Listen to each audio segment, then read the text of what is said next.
kwa igarama ivezimba chokwadi rudo rwa mai runosimbisa mwana. Funga dzangu dzakatungamirwa netsitsi rudo rwavo katibatane.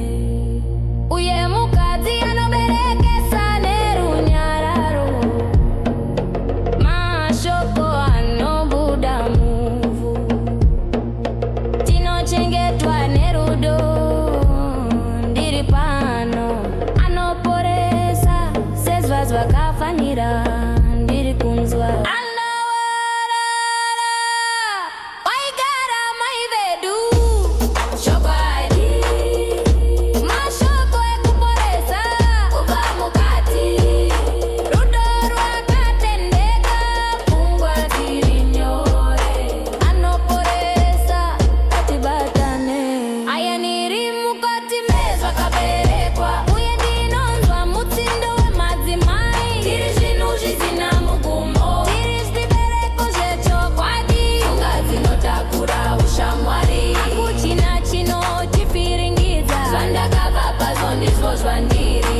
Anoporesa rudo rundoerera. Anoporesa chokwadi katibatane.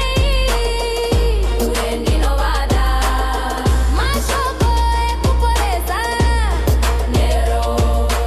Anoporesa chirevo chazo simba remudzimai rinoramba riripo. Uye kubva muvhu chokwadi chinomuka. Ndiri mwana wechiedza. Pfunga dzangu dziri pasi pevhu. Rudo rwemadzimai rinondisimbisa. Mashoko anondiporesa ndinoda. Takabatana ngatibatanei. Anoporesa ndiri pano. Ayanili chinyoronyoro.